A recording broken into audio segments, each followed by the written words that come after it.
In September 2015, the United Nations launched their 15-year plan to make the world a better place. The 17 Sustainable Development Goals are focused on improvement and longevity and are a focal point of UN Week in New York City. Additionally, a number of summits provide the opportunity for world leaders to cooperate in achieving these global goals. So what exactly are the world's biggest problems? Well, first and foremost, poverty is an inescapable issue for nearly all developing countries. Roughly 1 in 7 people around the world live on less than $1.25 a day, and nearly half of the global population lives on just $2.50.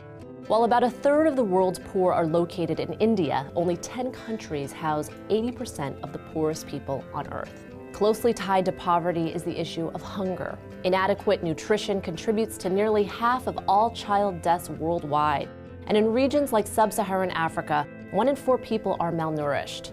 As a result, nearly 800 million people don't have access to enough food to live healthy, active lives. Similarly, water and sanitation are absolute necessities. Yet nearly the same number of people without access to food lack access to water.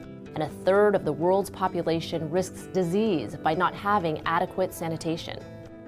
Another major issue for developing countries is a lack of educational opportunities. The UN predicted in 2011 that if all students had even basic reading skills, world poverty could be reduced by more than 10%. But illiteracy is an asymmetrical problem and affects considerably more women than men.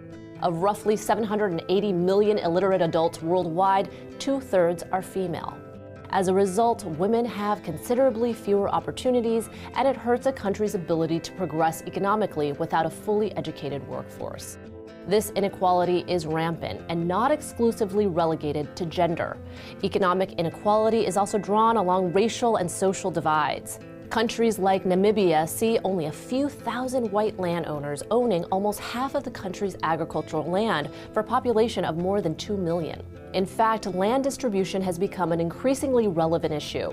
With man-made climate change, deforestation, and overfishing, the rapid environmental decline might be too late to reverse. Although organizations like the UN have implemented standards and worked to save forests, oceans, and the atmosphere, it continues to be a serious issue for the international community. The UN Summit's 17 goals span from micro to macro and hope to contribute to solutions for the world's biggest problems. Through communication, training, and financial support, it's up to influential world leaders and average citizens to seek to improve the world. Since addressing issues like poverty and hunger, most countries have made considerable progress on every set goal.